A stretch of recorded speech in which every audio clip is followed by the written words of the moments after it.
Before we begin, a small reminder to the participants to, firstly, keep your video on at all times. Secondly, to be mindful about the operation of your microphones. And thirdly, to please remain seated until the end of the round. And most importantly, to refrain from using any other electronic devices apart from the laptop, which will be utilized for the submissions during this session. Now, please bear with me while I brief you on the basic instructions for this session. I would first like to ask the speakers to drop their team codes, party, speaker role, and the name in the chat for the judges to be able to add these to their score sheets. There is a template on the chat already, which goes as your team code, the party that you'll be representing today, the role that you'll be playing, and your first name. However, if you're an observer, please tag yourselves as your team code and the word observer. And the observers, please make sure that your microphones are muted and videos are off at all times to ensure the smoothness of this session. Could I next ask the speakers from each party to please let the panel know how your times have been allocated for the submissions and for your rebuttals? From the claimant side, I'll be going as the first speaker. I'll be taking 18 minutes for my issues, reserving 2 for rebuttals. My co-counsel Priya Darshini will be going second and will be taking 19 minutes for the issues and a minute for rebuttals. For the first speaker of the respondents, I will be taking the issues for 18 minutes, reserving 2 minutes for Sir rebuttal. And my co-counsel will also be doing the same, 18 minutes for the substantive issues and 2 minutes for Sir rebuttal. Thank you.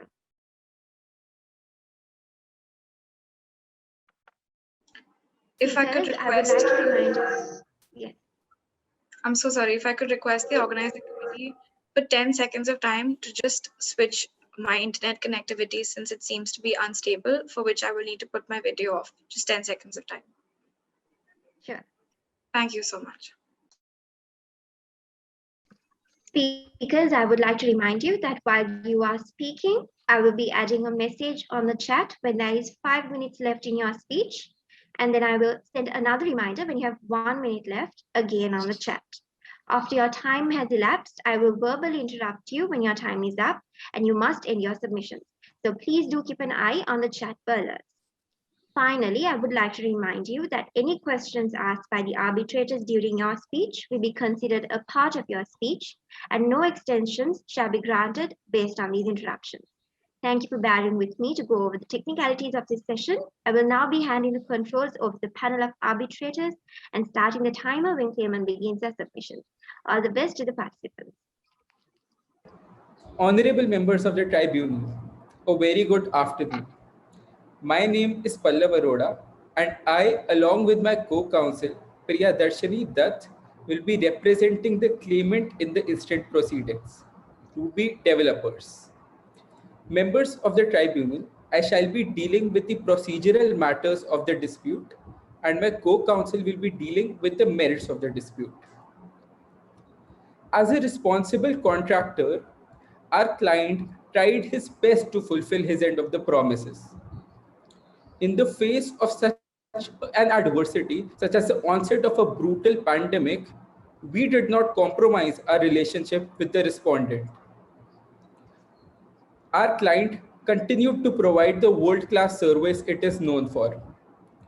In the face of adversity, our client chose to be better, but the respondent turned this progress bitter by not only terminating the contract, but also imposing onerous obligations on our client.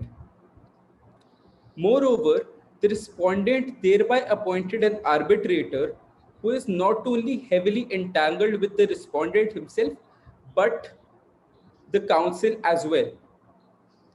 Thereby, the claimant not only finds itself in a very difficult situation of financial hardship, but also has doubt with regards to any relief that it may derive from this tribunal. Therefore, through my 18 minutes of speech, I shall be dealing with one primary submission, that the arbitrator appointed by the respondent does not fulfill the standards of impartiality and neutrality. To buttress my submission, if I may take members of the tribunal to paragraph 11F, page 6 of the Moot proposition.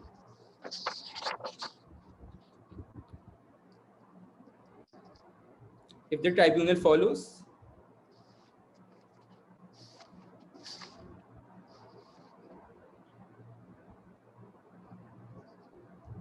Yes, we are with you. Thank you. Everybody else has got the page, all my fellow arbitrators? Yes. I will put the chat box for you all, okay, so that I don't interrupt if I need something. Okay. Members of the tribunal, within that paragraph, it is explicitly stated that not only is there an evidence of a previous involvement relationship with the respondent, but the arbitrator failed to disclose it himself, and it came to be known to the party through third-party sources. Thereby, not only was there a previous relationship, but there was also a failure to disclose that particular conflict in the given instances. Therefore, I shall be submitting my argument in two prongs. One, that the arbitrator was involved in previous appointments, which in itself merits a challenge against the arbitrator. And secondly, there was a failure to disclose on part of the arbitrator. Before moving on to the first prong of my submission, members, the UN CITRAL rules of procedure as well as the English Arbitration Act set a standard of justifiable doubts with regards to an arbitrator's impartiality to understand whether a challenge is meritable or not. The justifiable standard doubt has been defined by the UK courts as something which only requires an apprehension of bias and not bias in itself, which is to say that a third person may only the fact that a third person only perceives that there might be bias is enough to merit a challenge against the arbitrator, and bias in itself need not be established. With that established in the instant case, we move on to the first prong of our submissions, that the arbitrator was involved in previous involvements, which in itself merits a challenge against the arbitrator. Members of the tribunal, the problem with repeat appointments is that they could be understood as an incentive for the arbitrator to rule in favor of a particular party. And considering in the arbitral sphere itself, there is a competition for securing more employments, this incentive becomes more real in a closed atmosphere like international commercial arbitration. Moreover, it fosters an improper relationship of familiarity and loyalty where the arbitrator, at least subconsciously, favors the party that has a professional relationship established with it. This relationship of familiarity and loyalty, members of the tribunal, we submit is very inimical to the very idea of international commercial arbitration, which rests on the tenet of independence and neutrality. Moreover, members of the tribunal, the prevalent position of law within the English jurisdiction is that repeat appointments can be constituted as meritable challenges, as was highlighted in the Queen's Bench case of Kofri, as well as the Halliburton versus Chuck United Kingdom Supreme Court case, wherein it was explicitly said that repeat appointments can be considered an indication of an arbitrator's lack of impartiality and independence. Moreover, members of the tribunal, multiple appointments are an objective indication of the party's intent that they might receive a fair ruling in their favor if the arbitrator is in the tribunal as compared to if he is not, which in this case might be what the respondent's incentive is. Therefore, another aspect that merits... Yes, Mr. Chairperson? Yes, Mr. Counsel, have you challenged the arbitrator in terms of Article 13 already before these proceedings commenced? Thank you for that question, Mr. Arbitrator. And No, while you're Mr. answering that, it'll be easy for you to answer. When did you first get to know about this? What was the date on which you got this information? Thank you for that question, Ms. Chairperson. Yep. Members of the tribunal, the very issue at hand is that we came to know about this particular fact after the appointment had been made, because the arbitrator in no way disclosed it earlier. Moreover, we came to know about it through external sources, because even after appointment, the arbitrator did not disclose the fact. Hence, a prior challenge as such had not been issued. But as soon as the claimant came to know about the prevalent circumstances, a challenge was issued before this tribunal. If that answers the questions, I move on So to submit. was your case commenced before that, or was your case commenced after that? Which were Thank the you. dates of commencement of your arbitration case? Which case began first? Thank you, This Ms. case Chairperson. or the other cases where he was appointed by others? Ms. Chairperson, even though the fact sheet remains moot on this question, however, there is an explicit reference that the arbitrator had been proposed in these previous involvements. So, by the very wordings of the phrases used, it can be concluded that this case has commenced after there were appointments already within the arbitrator's ambit. Thereby, Ms. Chairperson, considering there were appointments previously, as per paragraph 11F, if the tribunal refers to it again, page 6. Yes. Could you take us to the provision under which you are now making this challenge after proceedings have commenced, and you're doing so before the entire tribunal, after the tribunal has been composed? Indeed, Mr. Arbitrator. Mr. Arbitrator, the challenge is made in accordance with Article 12, Subclause 1 of the UN CITRAL Rules of Procedure. Mr. Counsel, I'm talking about the procedural event, and you have not challenged under Article 13.1. That's what we heard you to say, correct? Is that right? Mr. Arbitrator, the notice was issued under Article 13, Subclause 1, but the grounds of challenge were laid down under Article 12, Subclause 1 of the UN CITRAL Rules of Procedure.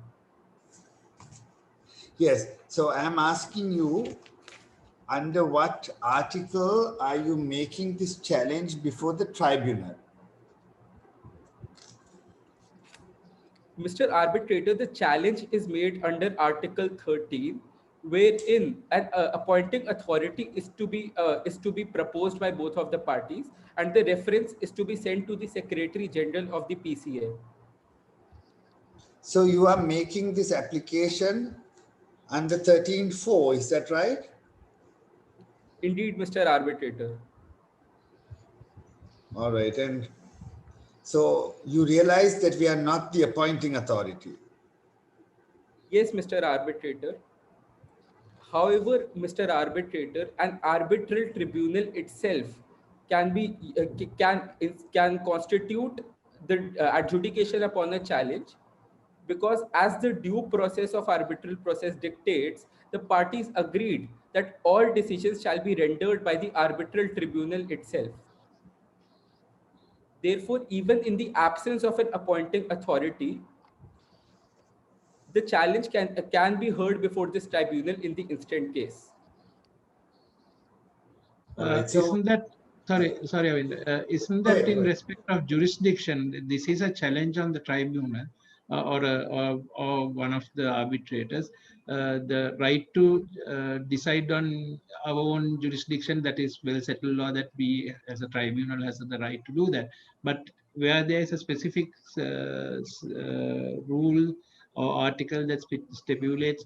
Are you assuming for the purpose of this moot that you can make this application before the tribunal, since there's no mention of an appointing authority? Is that what you're saying?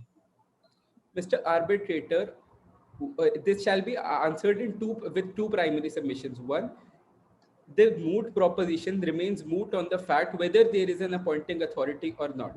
Secondly, even under a general provision, if the parties do not appoint an appointing authority, then either the Secretary General himself, the Secretary General of the PCA, under the UN Central Procedure itself, appoints an authority for the arbitrators.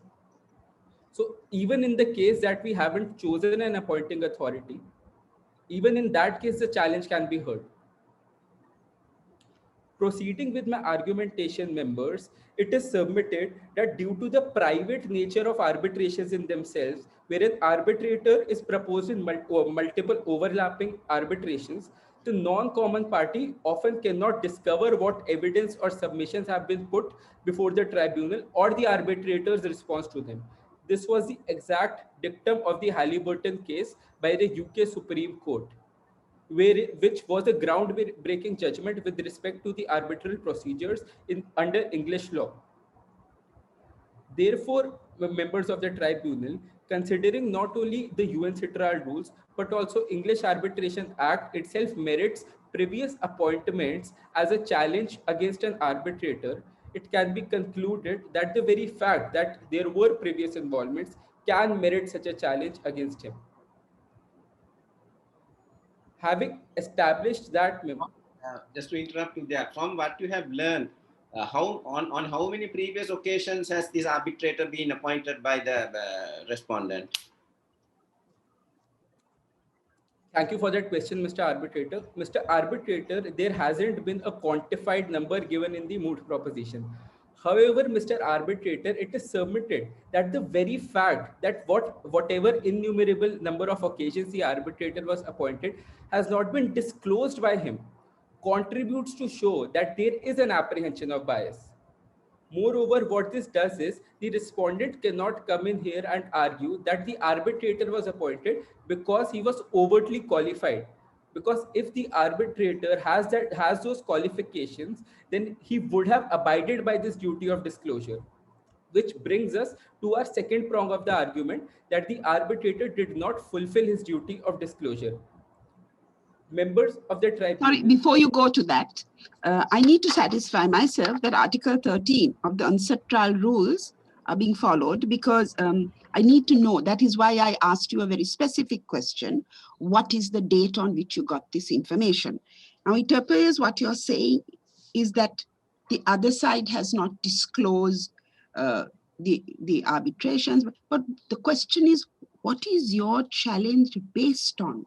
As my learned fellow arbitrator said, what to the number of times? It has to be specific. As you know, it cannot just be a challenge which is not based on facts, because it says very clearly that it has to be merit-based, that it has to be not on speculations, but on facts that are specified.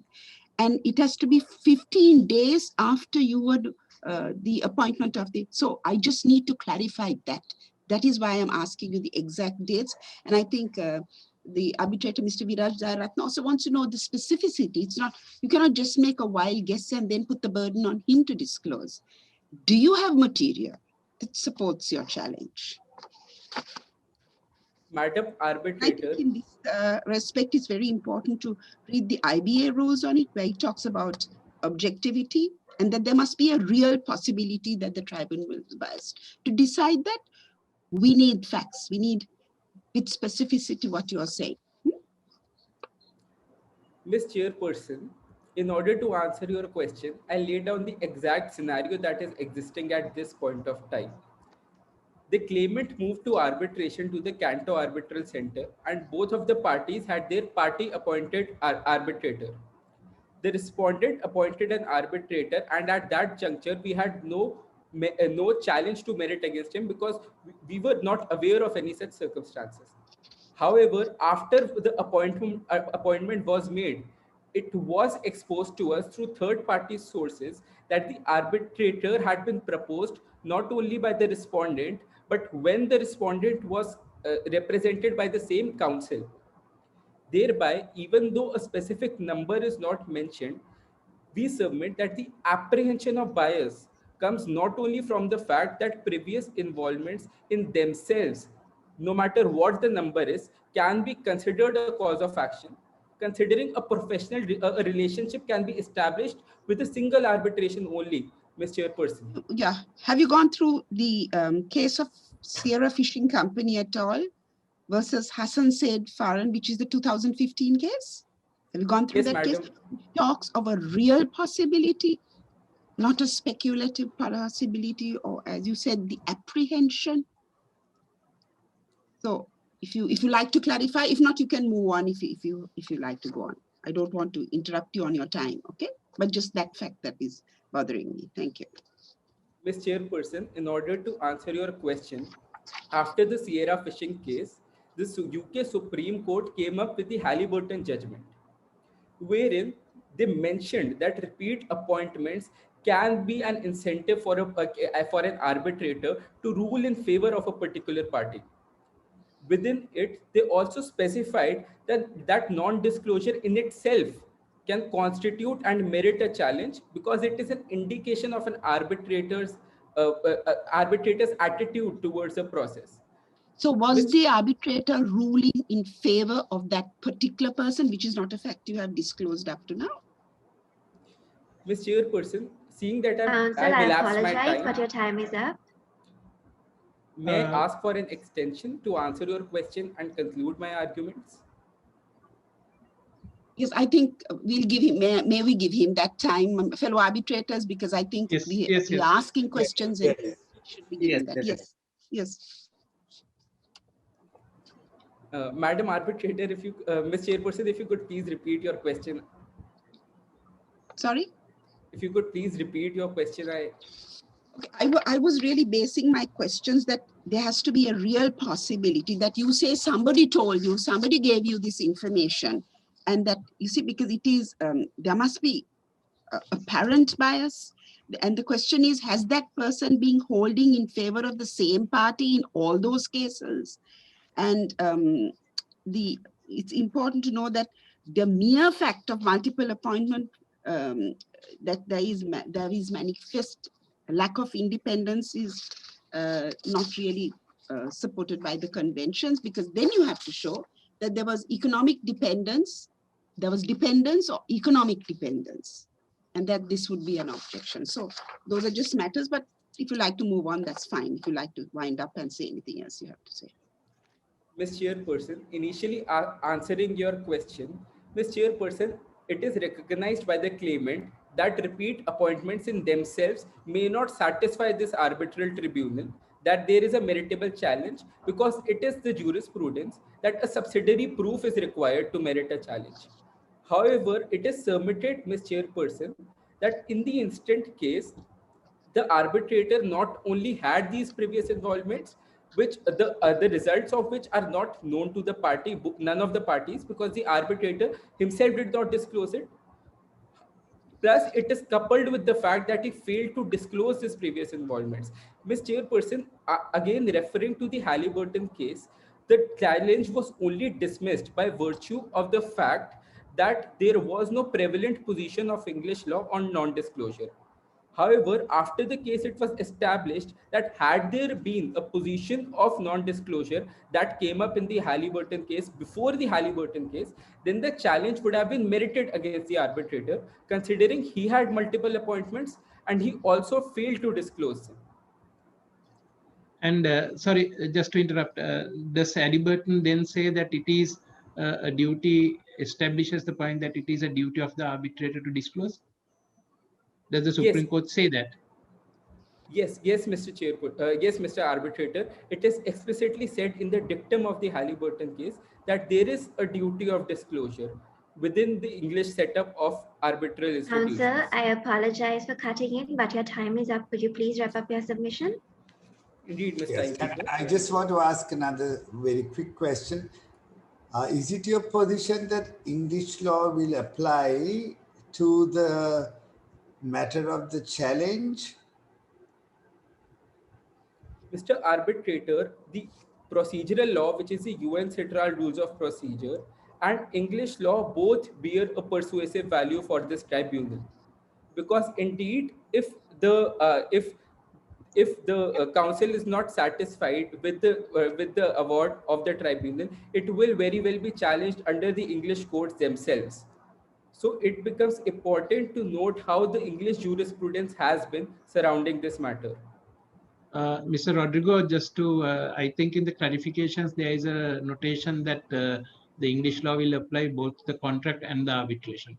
Oh, okay, in the clarification. There were some clarifications. There are some clarifications at the end, and those clarifications specify that.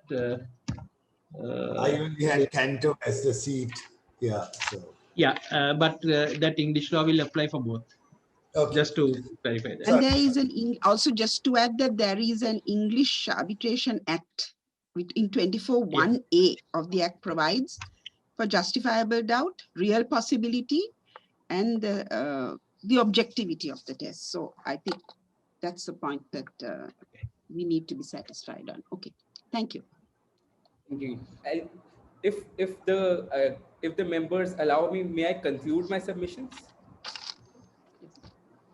A very good morning, a very good afternoon to the honorable members of the tribunal. My name is Priyadarshini Dutt, and I will be speaking on the substantive issues of this dispute as counsel for the claimant, Ruby Property Developers Private Limited. I will be using a total of 20 minutes, speaking for 19 and reserving 1 for rebuttal. Honorable Tribunal, my clients are a well-respected company that have successfully completed numerous projects. They entered into this particular agreement with the respondent on February 1st, 2019, with the full intention to carry out their obligations successfully. They were proceeding as such and had completed approximately 50% of their obligations when the COVID-19 pandemic descended upon us all and took the world by surprise in March 2020. The consequent lockdown and quarantine restrictions brought our operations to a complete standstill for absolutely no fault of my client, the claimant. In response to this horrific situation, however, the respondent proceeded to immediately terminate the contract without paying heed to the due procedure that this contract warrants. The following are thus the 2 submissions that I will be making before the tribunal. First, that my client, the claimant, is entitled to an extension of time. And second, that there was no breach on the part of the claimant that would entitle the respondent to validly terminate the contract. Addressing the first submission regarding their entitlement to an extension of time, the claimant would like to make 2 main submissions. First, that the COVID-19 pandemic did indeed qualify as a force majeure event. And second, that there were also significant changes in the prevalent laws that governed Canto, which further entitled my client to an extension of time. I will now continue with the first prong of argumentation, namely that the COVID-19 pandemic does indeed qualify as a force majeure event. As specified on page number 2, paragraph 3 of the fact sheet, members of the tribunal, the contract in this case bears general similarity to the FIDIC standard form of contract. Further, if the members could refer to page 9 of the fact sheet under clause 20.1. If the members are with me. Yes. Thank you, Mr. Arbitrator. Under this particular clause, as can be seen, a force majeure event has been described as an exceptional event or circumstance which is beyond a party's control, one that could not have been reasonably provided against or overcome, and one that is not substantially attributable to the other party. The definition of an exceptional event can also be found under clause 18.1 to 4 of the FIDIC Red Book of Construction Contracts. Members of the tribunal, the English case of Fibula Air Travel versus Just US Air is one where the court specifically qualifies COVID-19 pandemic to be a force majeure event, and the consequent lockdown that imposed a complete ban on construction activities has also been qualified as an exceptional event by the case of MEP Infrastructure versus South Delhi Municipal Commission, which was an Indian case. Excuse me, that first judgment, what was the year and which court? Thank you for your question, Mr. Arbitrator.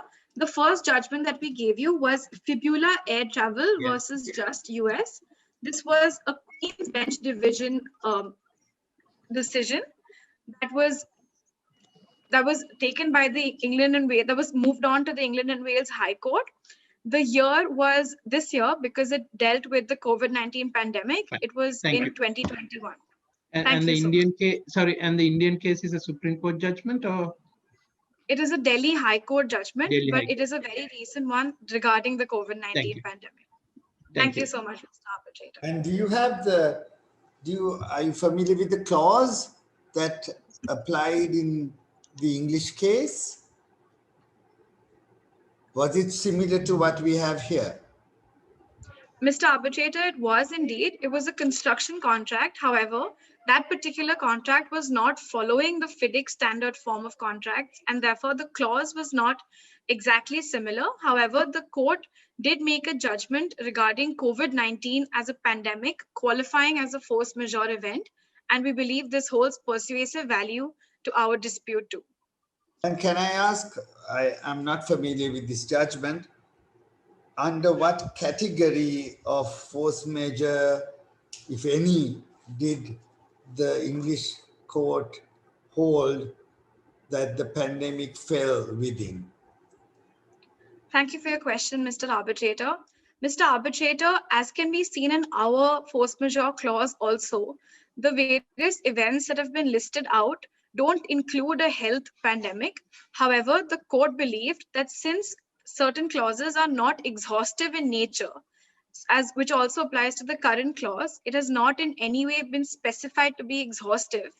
And the four primary conditions that have been laid down have been fulfilled by a COVID-19 pandemic. We believe that these primary conditions qualify the pandemic to be a force majeure event. All right, understood. Thank you. Thank you so much. Did the respondent challenge that it did not come within a force majeure event? What was their response when you sought an extension of time based on force majeure? Thank you for your question, Mr. Arbitrator. Mr. Arbitrator, that is the very dispute we bring before you. We were not given an extension of time by the respondent. The response was instead an immediate termination of the contract, and they went on to hire a third party to carry on the rest of the contract, which did not give my client enough time to correct or ameliorate the situation or even open a dialogue with the respondent. And your client gave notice, and your client gave notice in terms of 20.2. Absolutely, Mr. Arbitrator. This will further be mentioned. For now, if the members of the tribunal could refer to the fact sheet, page number 4, paragraph 11B. I think your page numbering and our page numbering is different. Just refer to the paragraph, because you mentioned paragraph 11B. So that comes in page 7 for us. All right, I'm so sorry. Just go ahead. Just refer to the paragraph now. It specifies that Ruby developers notified Leaf Green Resorts that we needed to claim an extension for the completion of our projects based on the pandemic. May I move on with my submissions? Just one question from me, please. Did you act in terms of 15.1, where you are, which reads that a contractor who fails to carry out any obligation under the contract is required to make good the failure and to remedy the said failure within us? Did you make any attempts to remedy the failure due to this delay? And did you do such attempt within a reasonable time? and what is your interpretation of what is a reasonable time? Thank you. Thank you for your question, Madam Chairperson. Madam Chairperson, 2 points to answer your question. First, as you've specified, the name of this particular clause is notice to correct. It also imposes a responsibility on the respondent to give us a notice that would allow us the reasonable time to correct our actions. And we contend that this particular notice to correct was not given to us, and therefore it disentitled the opportunity to correct it. Further, despite not being given the notice to correct, if I could refer you to the timeline that we are currently functioning under, there were 2 months of lockdown initially, then 5 months of regular operation, and then 2 more months of lockdown. And the entire contract, as initially entered into, was for a 2-year time period. Despite the pandemic, despite the hardships and the quarantine restrictions, at the end of December 2020, our client had already completed 80% of our obligations, which proves that we had indeed performed our obligations to the best of our capabilities. We still had there I want to ask you the question. You know, you said that comes after the notice, but if you read 15.1 is where you have taken steps to remedy prior to the, and they have a duty to give you 14 days notice. That's, you're talking of 15.22 of FIDIC rules, right? Madam notice. The notice to correct, yes. Yeah, that's 40. So this is, I'm talking about 15.1 of that. Yes, did Madam you Arbitrator. make an attempt, and were they therefore very unreasonable because or did you not make any attempt? Because Madam Arbitrator, it is submitted that we did indeed make attempts to ameliorate the situation. Further, we made these attempts. Which paragraph did you plead that? Madam Arbitrator, if I could just say one, Madam Chairperson, if I could just say one line. The clause that you referred to, 15.1, it reads that if the contractor fails to carry out an obligation, the engineer may by notice require the contractor to make good. We contend that this notice was never served to us. The notice to correct was never served to us in the first place. And therefore, we were conducting operations to ameliorate the situation in the absence of any such notice. Since there is no specific indication to such amelioration in the fact sheet, we referred you to the fact that by December 2020, I'm sorry, Madam Chairperson. Yeah, you froze a little bit. I think it's the Kanyan. Yeah, that your complaint was that they terminated you immediately and there was no justification because there was no notice given to you. That is your argument right now. Yes, Madam Arbitrator. If I could refer you to paragraph 10, I'm not sure of the page number because I think we have different fact sheets, but paragraph 10 specifies, if I may continue. Yeah. Paragraph 10 specifies by early December 2020, over 80% of the project was completed. Madam Chairperson, this was after both the lockdowns and the quarantine restrictions, and this was early December, so we had almost 3 months left on our contract to finish the rest of it. And this is work that we had done even without the notice to correct, even while facing quarantine restrictions and both lockdowns, which we believe goes to show that we were indeed trying our best to further our performance. So can I ask this? Is it correct that you gave a notice of force majeure for the lockdown in respect of March and April, correct? Yes, and Mr. then Arbitrator. you had after that, from May to September, you actually began operating again under health guidelines. Is that right? Mr. Arbitrator, we did do our best to resume operations. However, there are a couple of things we needed to keep in mind. Firstly, that 4 machines were four speed passenger lifts. No, I understand that, but you did some kind of operation within the boundaries that you were able to between May and September.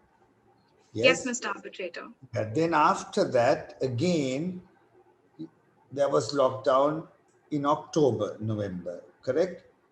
Yes, Mr. Arbitrator. So did you at that time give another notice because you had commenced work again? I'm asking you, Did you give a notice, or did you think that you were not required to give another notice despite you having started work again? Thank you for your question, Mr. Arbitrator. Mr. Arbitrator, first to clarify one thing, we would like to reiterate the unforeseeability of the second lockdown that emerged. This is further specified in clarification number 9 on page 12 of the amended Moot problem, where it says that the government too felt that the cases were going down, and when there was a sudden surge, it was sudden for the government as well. Therefore, while we had continued operations after the initial lockdown, we felt that we had enough time left on our contract to finish our obligations. However, we had opened the dialogue about the force majeure clause during the first lockdown itself, and we were doing our best to keep the respondent abreast of the progression of the same force majeure event.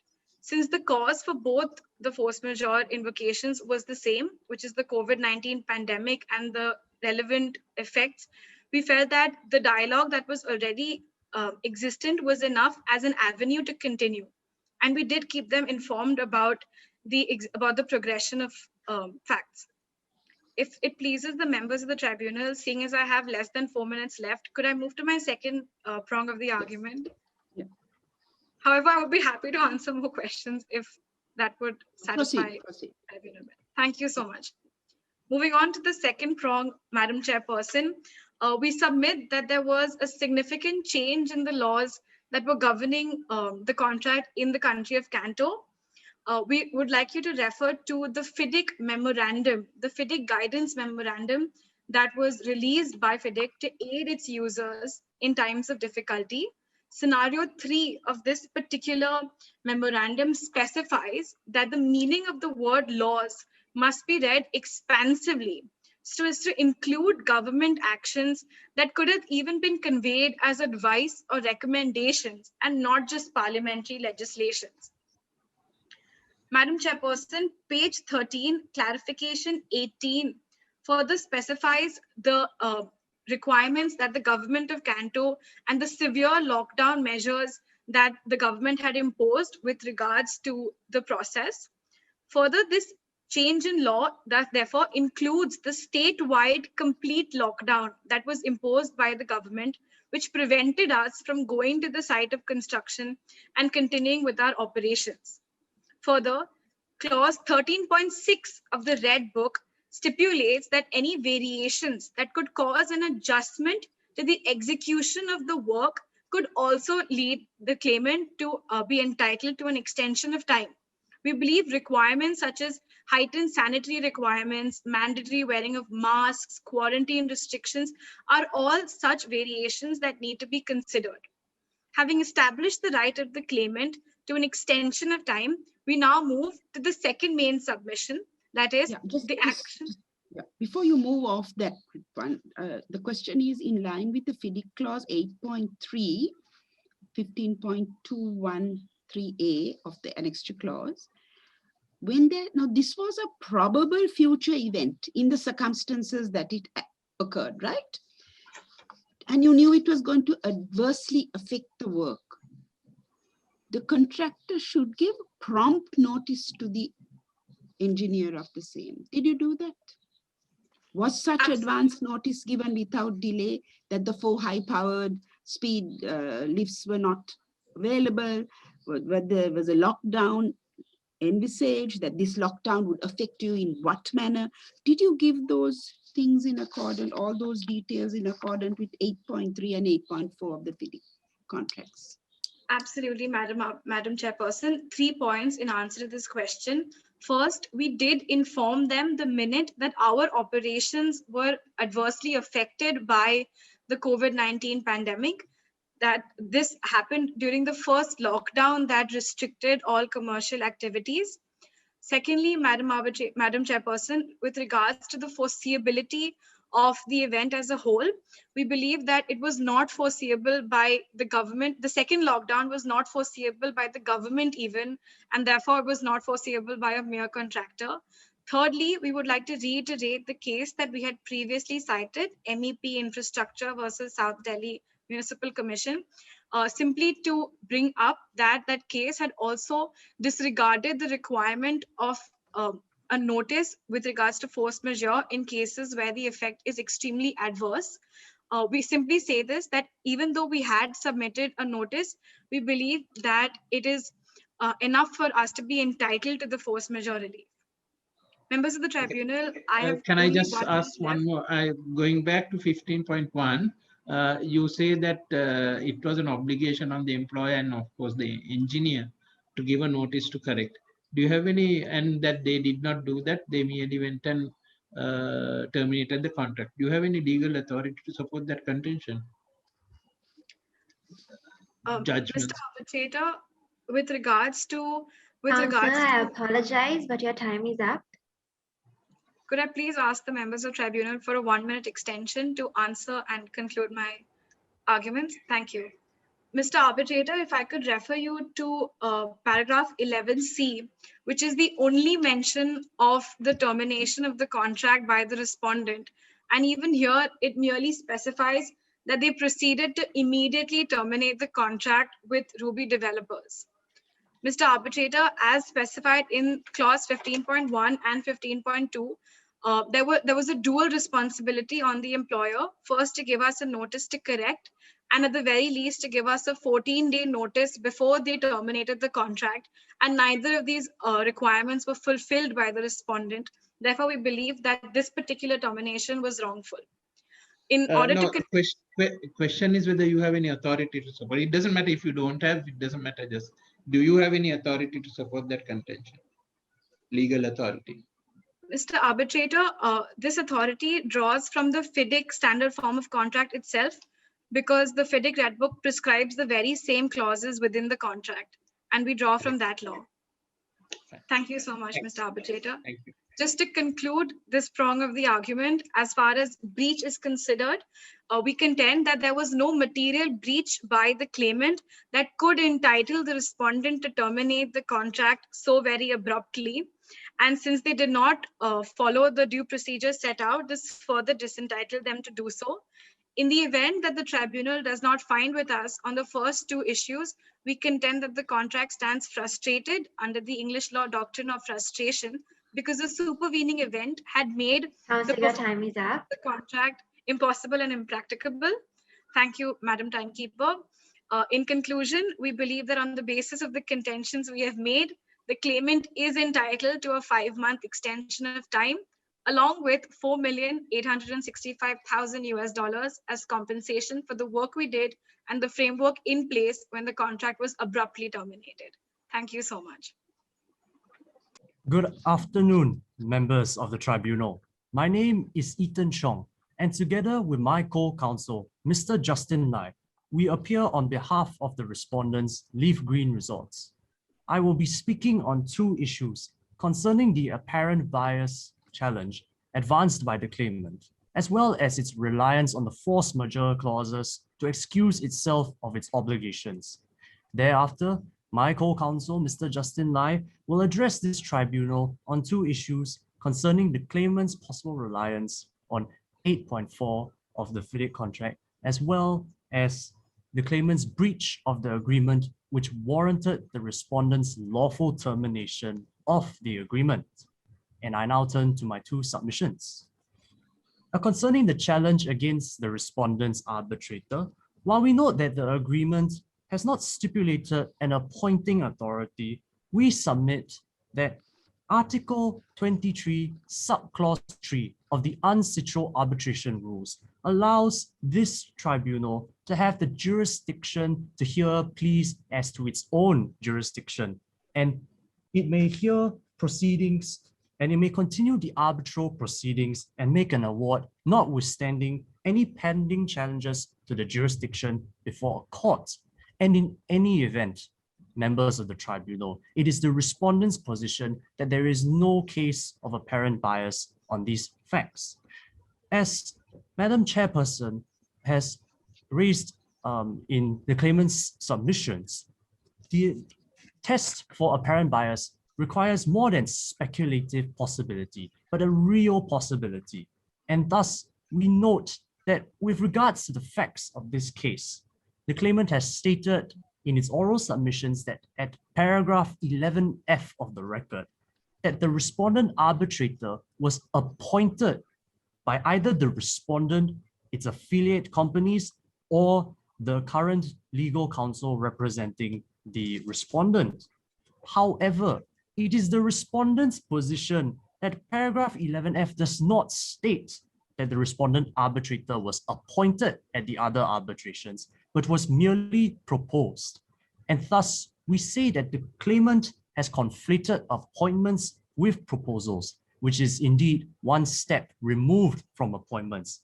And this is important as the very fact of appointment means that an arbitrator will begin to draw remuneration because he is rendering services to the tribunal. Whereas for a mere proposal, there is no chance, there is no possibility of any pecuniary interest flowing from his mere proposals. Wasn't the argument of the claimant based on that there was a legal and business connection between the two of you? Is there anything to say that there appears to be a legal and business connection?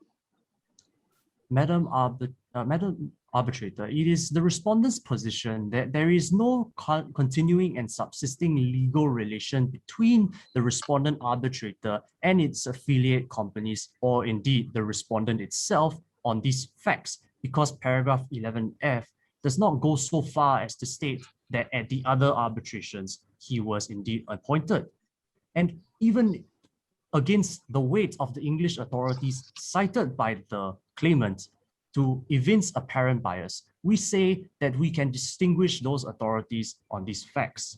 For instance, the claimant has relied on Coughley and Limited and Anthony Bingham, an English High Court decision, and it says that, and it alleges that in that case, the arbitrator was apparently biased and removed because of multiple appointments.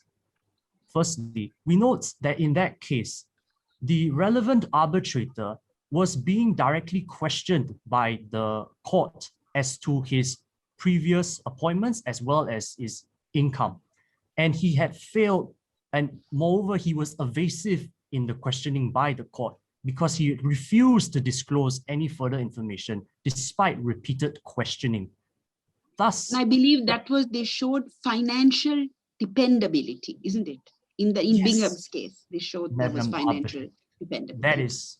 That is indeed correct, Madam Arbitrator, because in that case, it had come to light that the relevant arbitrator had been appointed 18 times before by that relevant party in the past 3 years, as well as the fact that he drew 25% of his income from those referring parties. Hence, there was reasonable grounds to believe that he was financially dependent upon any further appointments by those parties, and thus he was removed for grounds of apparent bias. As regards the UK Mr. Chancellor, sorry, I'm interrupting you, but before we move on, I think we need to understand this. So are you saying that we can decide today or now as this tribunal about whether or not your challenge should succeed? Is that what your submission is? Yes, Mr. Arbitrator, we say that this tribunal does indeed have the jurisdiction to hear pleas as to its own jurisdiction and decide on the merits of those preliminary challenges, as seen in Article 23, subclause 3 of the rules, which governs. Sorry to disturb. 23.2 deals with jurisdiction, right? I asked this from the counsel for the claimant also, correct? Deals with jurisdiction, that we can determine our own jurisdiction, right? Now, yes. Are you saying that the challenge to an arbitrator is also a challenge to our jurisdiction? Are you saying that for 23.2 to come in, then it has to be a challenge to our jurisdiction? But this case is a challenge to an arbitrator on apparent bias. So can we use 23.2 in a case where there is a challenge to an arbitrator, because that challenge comes from 12 and 13, not on our jurisdiction. Are you saying that it is a question of jurisdiction? Mr. Arbitrator, even if it is not a question of jurisdiction, we do note that the tribunal does have powers underneath Article 17 of the UNCITRAL rules, as well to exercise its discretion in order to hear parties' challenges and claims so as to avoid unnecessary delay, expense, and to provide a fair and efficient process for resolving the parties' dispute. And we do note that in the event that we do indeed stay these proceedings to hear from the appointing authority or the Permanent Court of Hague, pursuant to Article 13, subclause 4 of the UNCITRAL rules, this may increase the waiting time of the dispute resolution, and thus we argue that this tribunal may be better suited to hear this particular apparent bias challenge. Yeah. Are you saying that despite the fact that one of the members of the tribunal that you're making the challenge to is obviously the member who has been challenged? You understand that what I'm asking? You are making you're saying that even though, say, if it were I who has been challenged, I, together with my co-arbitrators, are best suited to decide the matter of my challenge? Is that what you're saying? Yes, Mr. Arbitrator, because we do note that arbitrators do have a duty of independence and impartiality to hear any disputes between the parties. Furthermore, we do note that there is a broadly acknowledged principle of competence, which does allow a tribunal to hear such claims as to whether one member of the tribunal is apparently biased. You have authority for this? Mr. Arbitrator, if you could give me just a moment.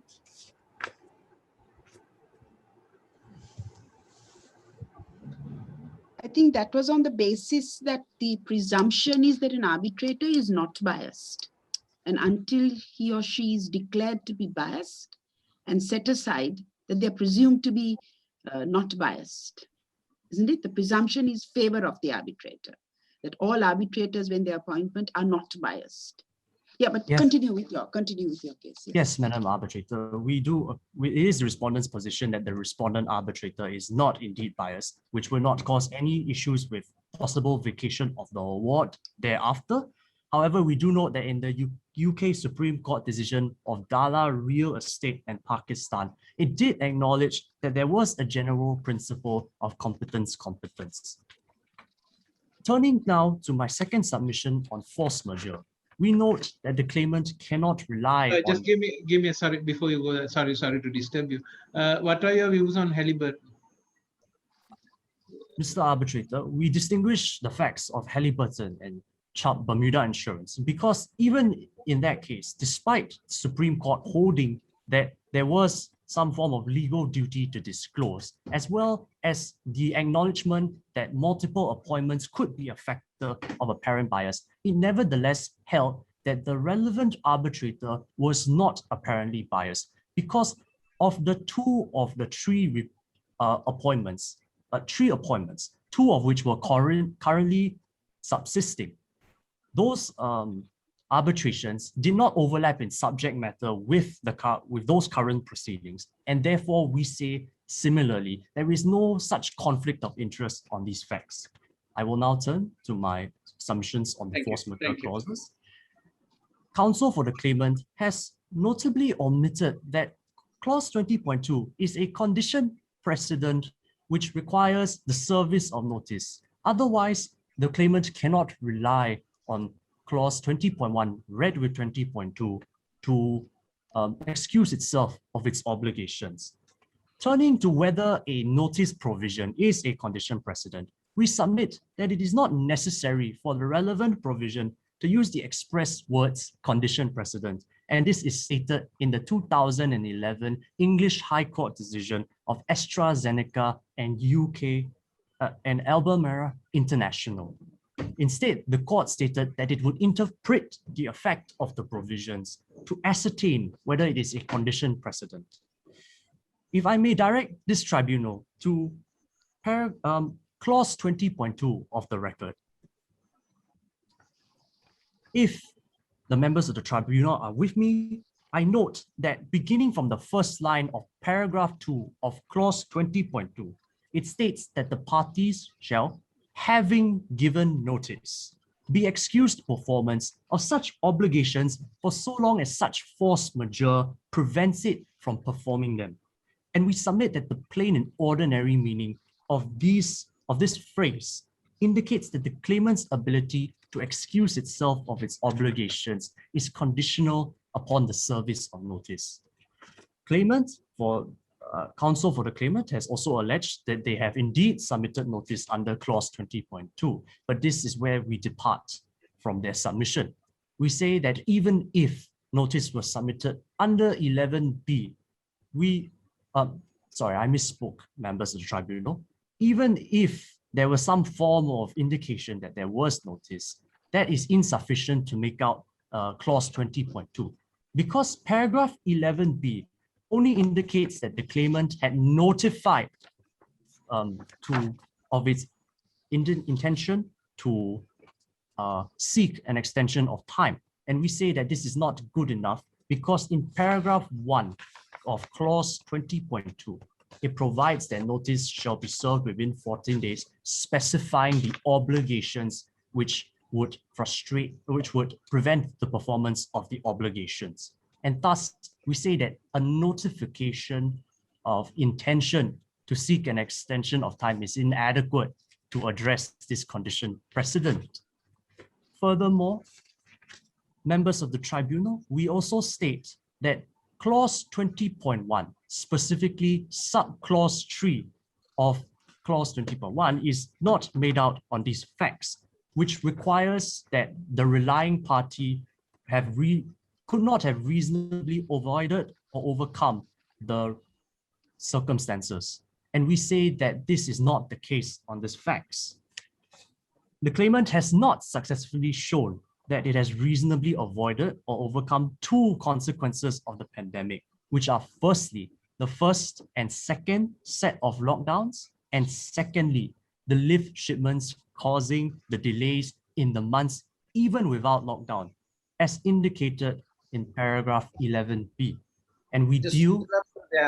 Counsel, quite apart from the notice requirement or whether they gave notice or not, and whether they acted within the specified period of time, are you also contesting the fact that this did not fall under a force majeure event? Yes, Mr. Arbitrator, we are indeed contesting that it does not fall under a force majeure event within the meaning of clause 20.1, specifically the 4 general conditions listed before the non-exhaustive list of force majeure events. And I now turn to my points on the reasonable avoidance or overcoming of those. No, before we go there, we will still on this question of notice. Now, you do understand that as the Madam, the Honorable Chairperson said, there is a specific provision in clause article 15.1 about notice of correction.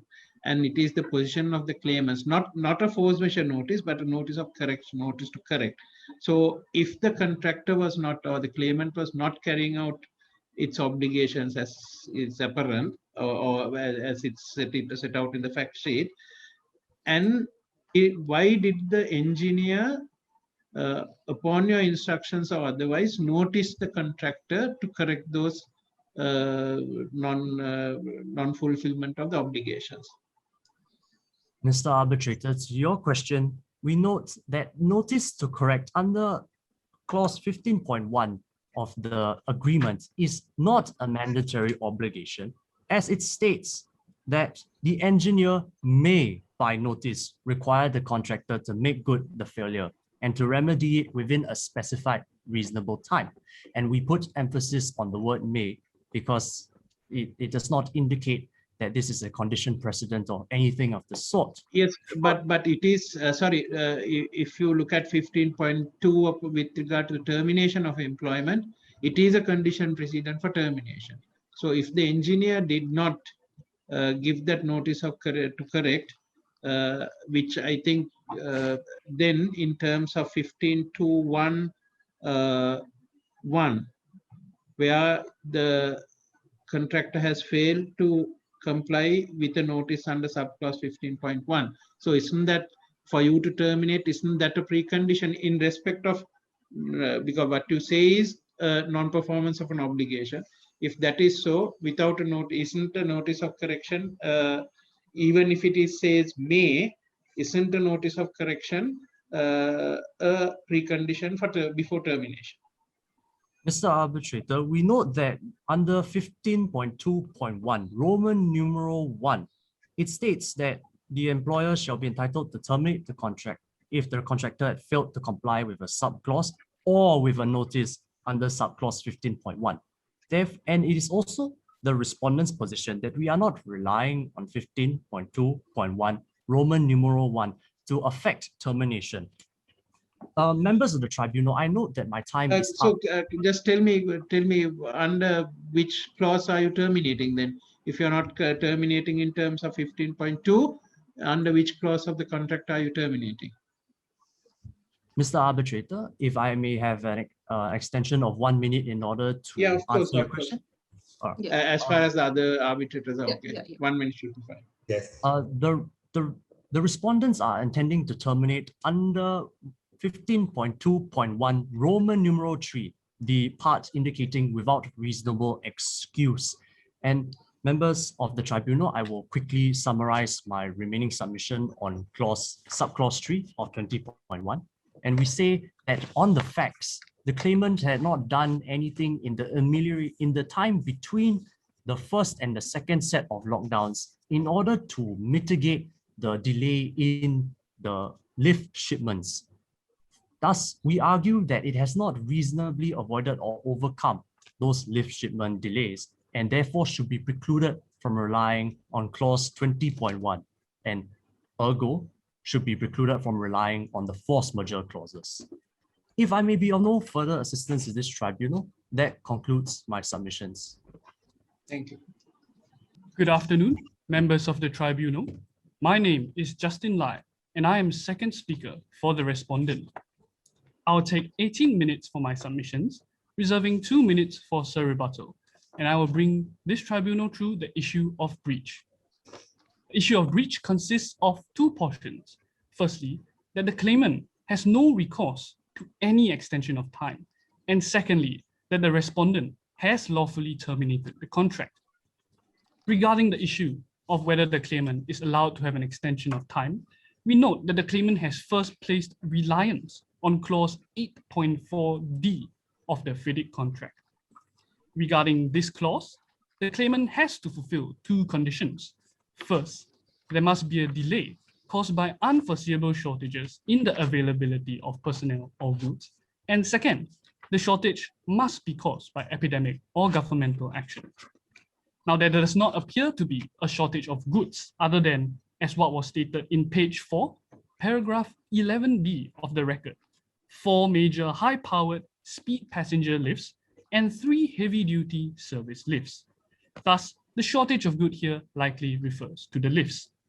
Now, the claimant contends that the lifts were not shipped and brought to the site of construction, and that has caused an extended delay even during the months where Kanto operated normally without a lockdown.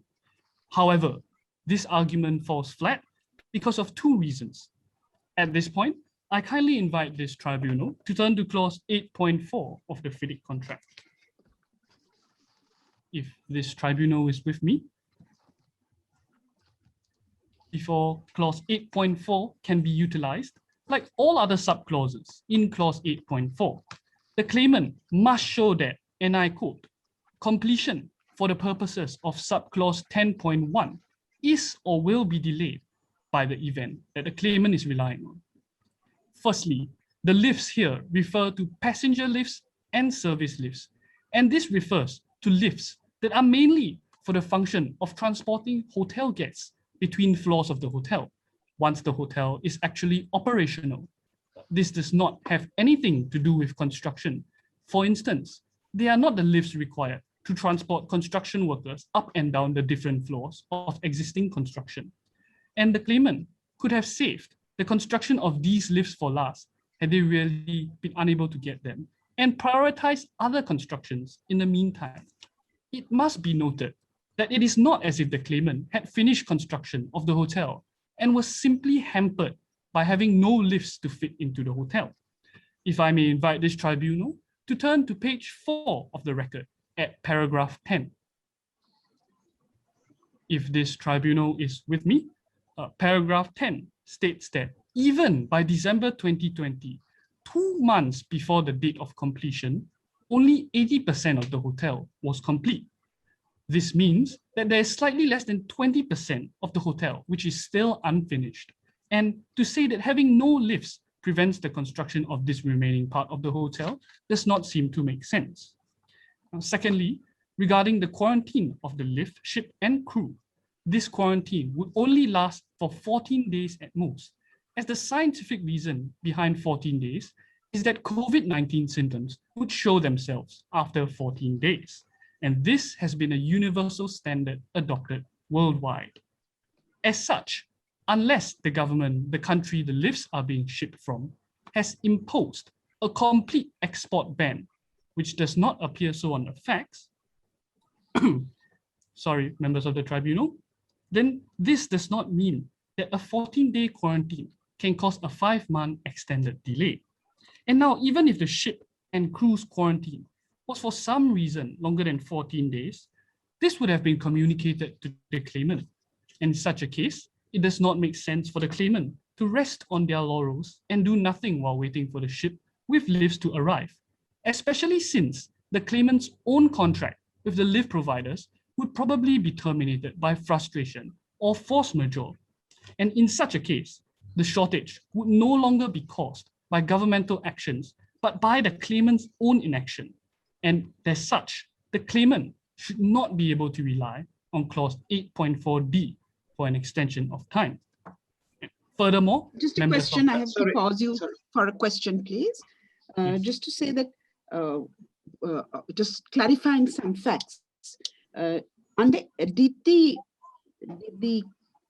claimant in this case give you notice under 8.3 of a revised program?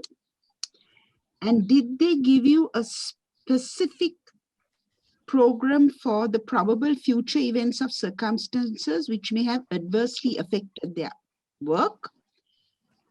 And did he give you notice that a program might fail? Was that notice together with this a revised program by the engineer? Was it given in terms of 8.3 of FIDIC? Madam Arbitrator, regarding all 3 questions on notice, it is the respondent's contention that no notice was given at all. If I may turn, Madam Arbitrator, to paragraph 11b of the facts. Yes. If Madam Arbitrator is with me, the last sentence of the paragraph reads, and I quote, Ruby developers notified Leaf Green Resorts that they intended to claim a further extension of time for completion of the project. This only refers to an intention to claim an extension of time and does not constitute a valid notice under the requirements of the FIDIC contract. If for the purpose of argument we concede that this is a force majeure event, then in terms of 8.4b, you are entitled to an extension of time, correct? That is the argument. Mr. Arbitrator? It says a cause of delay giving an entitlement to extension of time under subclause of these conditions. Then you look at the force majeure clause, you are entitled to an extension of time, correct?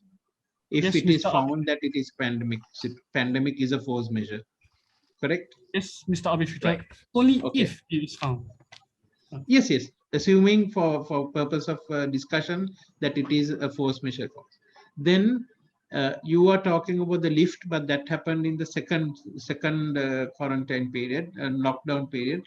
The first lockdown period was a general lockdown for 2 months, correct? Mr. Arbitrator, So it is yeah, not no. Yeah, go ahead, go ahead. It's not stated explicitly on the facts of the record when exactly the lifts were supposed to arrive. However, since the claimant is contending that this delay in the lifts caused an extended delay even during the months where there was no lockdown, and they made this claim in December 2020, we can only infer that the months without lockdown would refer to the interim period between the first set of lockdown in March and April and the second set of lockdown in October and November. Did your client inform the, before terminating, inform either the engineer to act under 15.1 to give notice of correction, or from what I can see from the facts, it was a immediate termination on a assumption that the contractor can't do his work? Can employer do it on the basis of assumption that the contractor might not be able to finish the work? Mr. Arbitrator, 2 points in response to that. Firstly, we do note that there might be an issue regarding the notice that the respondent gave pursuant to requirements for termination in clause 15.2.2. Now, the respondent did give notice as stated in paragraph 11C of the record, and also confirmed by clarification number 42 at page 17 of the record. However, we do agree that the requisite time period for notice was not strictly complied with. Despite this, we contend that the notice was nevertheless good for the following reasons. Firstly, in the 2014 UK High Court case of Obrascon Huate Lane and Her Majesty's Attorney General for Gibraltar, in which this exact clause was dealt with, it was held at paragraph 368, and I quote, "Courts have been slow to regard non-compliance with certain termination formalities, including service at the wrong address, as ineffective, provided that notice has actually been served," end quote. In this case, since notice was served, they would be slow to construe the entire termination as invalid. And furthermore, in the same case, it was held at paragraph 372E that, and I quote, "The primary purpose of a clause 15.2 termination notice is to ensure that the contractor is made aware that its continued employment on the project is to be at an end," end quote. Upon receipt of the notice of termination, the claimant did become aware that its employment was at an end, and the absence of the 14-day requirement does not prejudice the claimant, as the respondent would already have a justifiable reason to terminate the contract. Thus, the 14-day requirement is a mere formality, the failure of which to satisfy should not render the entire termination invalid.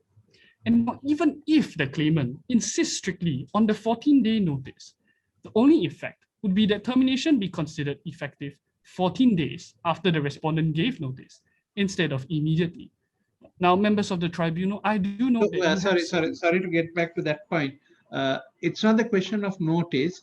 The issue, so when you give the notice, that means there's a determination by the employer that there will be termination. I'm not on the question of notice. What I'm on is the decision to terminate. Was it justified without going through the provisions of Article 15.1 to correct without giving a notice to correct within a reasonable time? Because they are only asking for time only. They are not abandoning it to anything. They are saying they need some more time. So without considering that, terminating in terms of on the basis that they have not carried out their obligations, is that a proper termination? I am not on the notice, but I am talking about the actual act of termination. Notice, yes, that can be waived off, that's no problem. But the act of or the decision to terminate without giving them opportunity of either extension of time or to correct, is that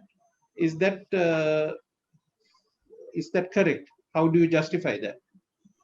Mr. Arbitrator, if I may direct you to paragraph 10 of the record on page 4. Mr. Arbitrator is with me. The last sentence please go reads, following the engineer's reports, the management of Leaf Green Resorts determined that the project cannot be completed. Mr. Arbitrator, the engineer is a duly qualified person, well-versed in construction, and is much better suited than the respondent to make a determination of whether the project actually can be completed on time. And thus, following the engineer's reports, we say that it is true that the claimant could never have completed a project by the time of the deadline, which was just 2 months later, in February 2021. And thus, we say that we have terminated this contract lawfully. Furthermore, I note Mr. Arbitrator's sorry to go on the same point, not actually a follow-up, but they did ask for an extension of time before you actually gave notice of termination, correct? Mr. Arbitrator, we respectfully differ from that interpretation of the facts. As I mentioned earlier, they only informed us of an intention to seek an extension of time, and they didn't actually seek extension. Okay, right. So whether it is with the intention to claim or otherwise, okay, I concede that there is an issue there, but that request or even the notice to intention of seeking extension was done before termination, correct? Yes, Mr. Arbitrator, in chronological order, that would be correct. But still your client went ahead and terminated it. Yes, Mr. Arbitrator. And I know that on the advice of the engineer, is it? Yes, Mr. Arbitrator. Okay. Fine. I further note you had a concern about the notice to correct under clause 15.1 of the agreement. If I may reiterate, this clause is not a mandatory obligation because of the plain and ordinary meaning of the word may. It is up to the engineer's discretion to decide whether or not to issue this notice to correct. And furthermore, as following the engineer's determination that the project actually cannot be completed by the deadline, there is no longer any point in giving a notice to correct because this breach cannot be corrected. It is already a breach of the contract by failing to complete the works by the stipulated deadline. Can I ask there, when you say that you relied upon an engineer's determination that the contract will not be concluded on time, is that correct that that's what you did? You relied upon an engineer's determination to that effect, correct? Yes, Mr. Arbitrator, that is our position. Yes, and where does it provide that, wherein the rules does it provide, the contract, does it provide that the engineer can make a determination to that effect and that you can rely on it for termination? Mr. Arbitrator, we do attempt to clarify that we are not relying solely on the engineer's report as a ground of termination, but rather as evidence that the project could never have been completed on time. To clarify, the ground that we are relying on termination is clause 15.2.1, Roman numeral 3A of the agreement. So yeah, sorry, Avin. Sorry, so when you have to make up your mind, are you relying upon the engineer's, what you described as a determination or not? No, Mr. Arbitrator.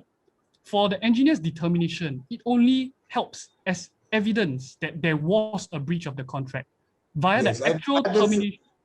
Yes, and where does the engineer have the power to make a determination to that effect? Mr. Arbitrator, if I may kindly direct you to clause 3.5 of the FIDIC contract.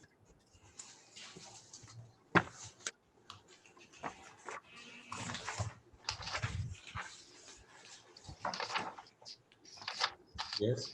Mr. Arbitrator is with me. It reads, and I quote, if agreement is not achieved, the engineer shall make a fair determination. Yes, Mr. Arbitrator. Sorry, you're reading from, sorry, I missed what's the article you're reading? He's talking about clause 3.5. So my question was, where does it provide that the engineer can make a determination to the effect that they talked about? And so where is it specified that the engineer has the power to make a determination or is authorized to make such a determination Yeah. in 3.5. Thanks.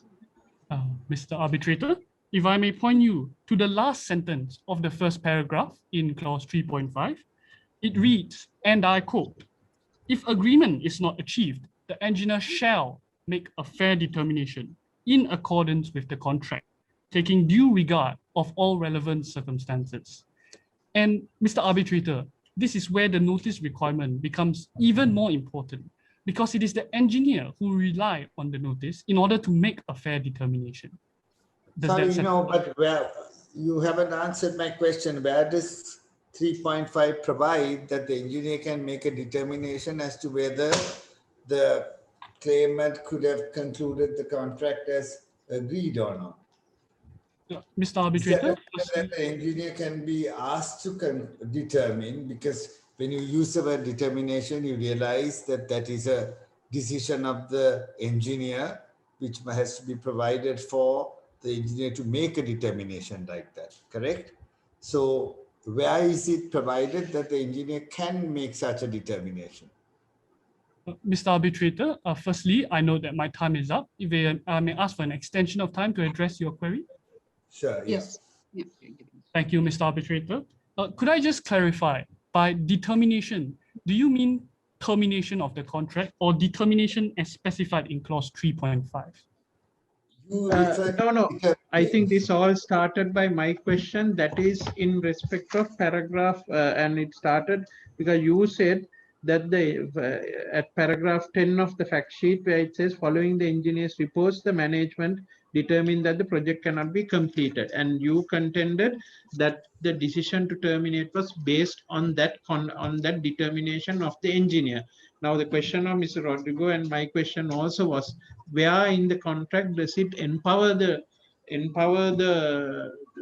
engineer to make such a decision, determination, and for the employer to act on such a determination?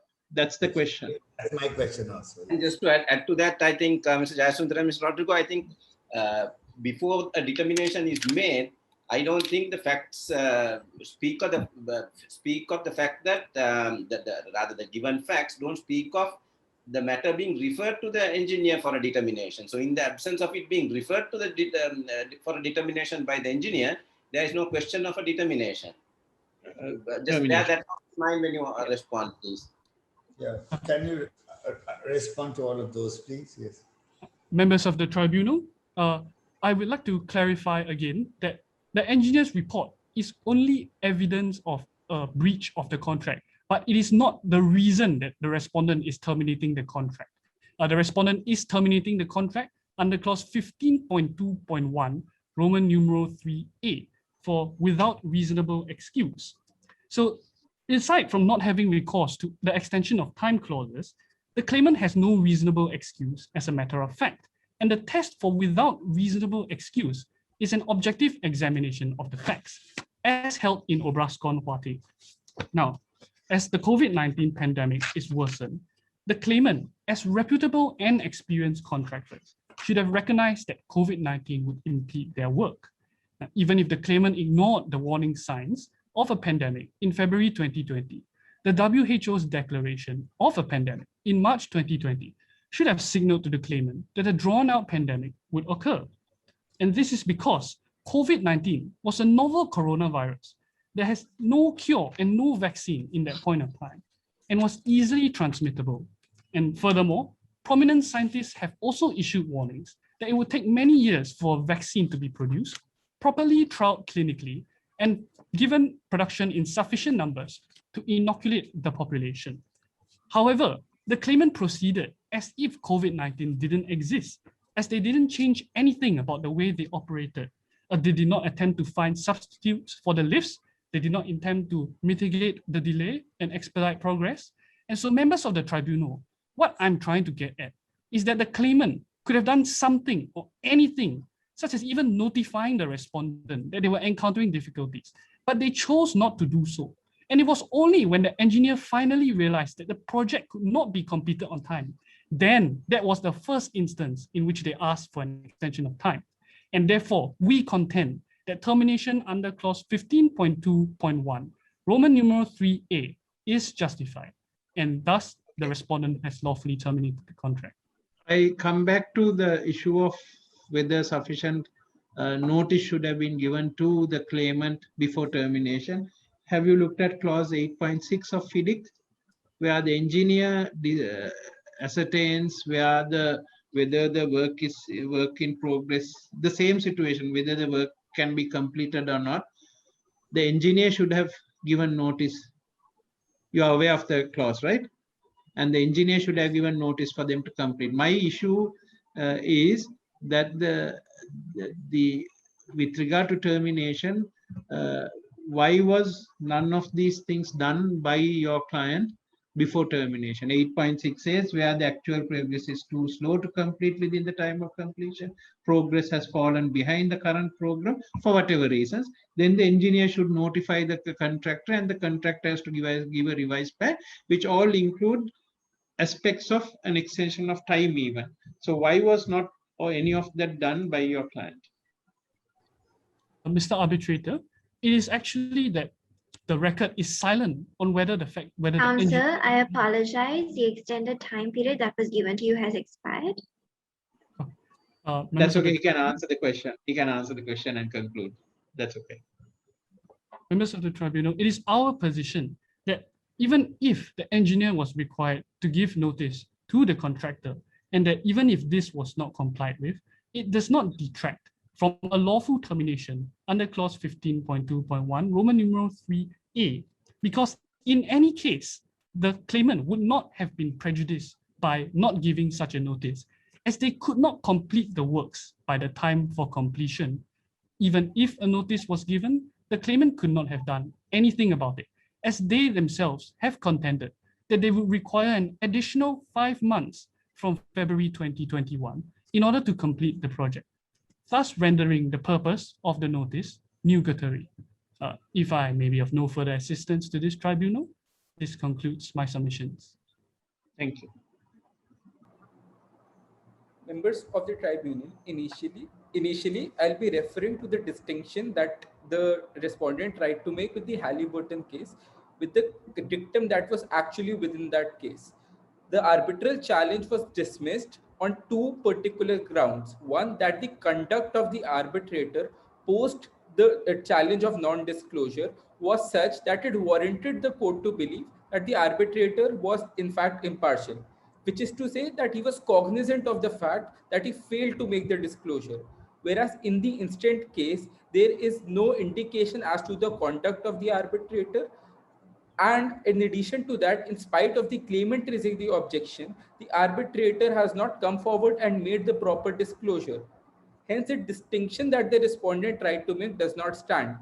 Moreover, it was within the dictum of Halliburton case only, wherein it was said that the failure to disclose itself becomes a relevant criteria for a challenge, thereby concluding that with the prevalent position of law, because there was no prevalent position of law before the Halliburton case, that was a factor which led to the dismissal of that particular arbitral challenge, and not in itself the fact that there was no subsidiary indication, because the court recognized that this non-disclosure could have been a subsidiary indication had there been a prevalent position of law before the Halliburton case, which is further substantiated under UN citral jurisprudence as well, under the case of Dom versus the Republic of Ecuador, that in case of a doubt, an arbitrator should always err on the side of disclosure, thereby concluding that since there was no disclosure and on their idea of there being mere proposals, it is submitted that even with the proposals, there exists a familiarity,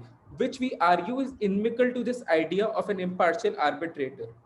Hence, it can be concluded that the respondent's distinction in this matter does not stand. Thank you, members of the tribunal. Members of the tribunal, if I may proceed with my rebuttal. Thank you. Sorry, may I just ask one question for clarification? We have been referring on the challenge to English law, and is that on the basis of the clarification that the whole agreement is governed by English law. Is that why you have been doing that? Mr. Arbitrator, that clarification, coupled with the fact that English law is the lex arbitrary in the given statement of facts, considering both Canto and Hohen have laws paramateria to the English laws. Thank you, Mr. Arbitrator. Thank you, Mr. Arbitrator. Moving on with my rebuttals, members of the tribunal. The first point that we would like to raise is the contention by the respondent that COVID was something that our client could reasonably have avoided or protected against. A couple of points against this. First, that the pandemic as a whole and the complete lockdown on all economic activities was something that was completely unpredictable by both the party and the government. Second, that even the government could not predict the second lockdown, as further exponented by page 12, paragraph 9. Third, construction contracts are ones where you are required to go to the site of construction and continue work, which, like the respondents have outlined, the responsibility of the virus was impossible in this situation. Even if we concede that the quarantine of 14 days was not long enough time, this, coupled with the change in law and the 4 months of lockdown, is more than enough to entitle us to 5 months of extension in a situation where we've already completed 80% of the work. Further, they seem to harp on the unavailability of the passenger lifts and the heavy duty speed lifts. However, the heavy Also, duty your time is up.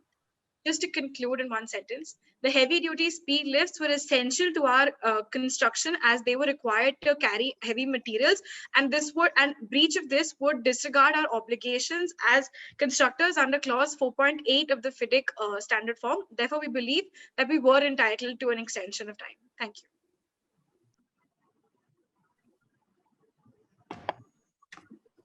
Members of the tribunal, I have but two rebuttals to make.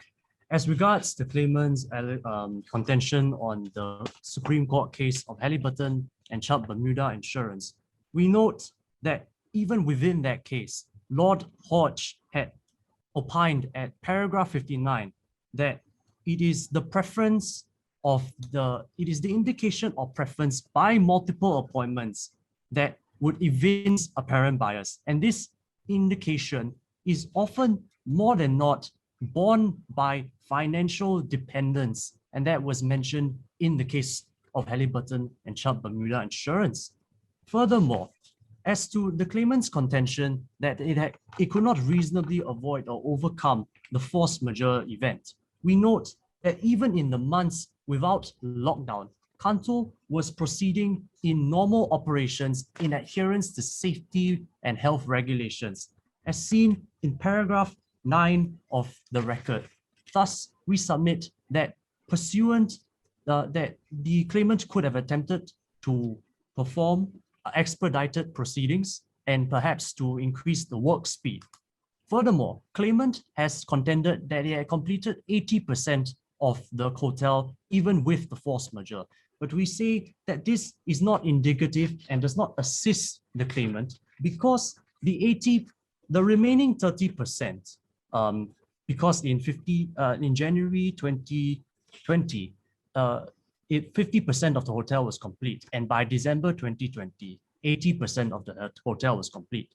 The fact that it was 30% within those 12 months does not mean much, because construction is not a linear process, as there might be multiple sections of the hotel which require different timelines. And thus, this concludes my rebuttal. Members of the tribunal, 2 points in rebuttal. Counsel for the claimant has attempted to rely on clause 13.7 for a change in law. However, we reiterate the fact that no such notice was given as required by clause 13.7, which directs us to clause 20.1. Now, clause 20.1 is a strict condition precedent before any such extension of time can be granted, and such was held in Obrascon Huate and Her Majesty's Attorney General for Gibraltar. Regarding the second contention by the claimant's counsel attempts to rely on clause 4.8 of the FIDIC contract. However, the respondent contends that this clause does not assist the claimant, as the respondent is not challenging that they did not comply with clause 4.8. And furthermore, clause 4.8 contrary to the claimant's contention, does not allow for an extension of time. If I may be of no further assistance to this tribunal, this concludes my rebuttal.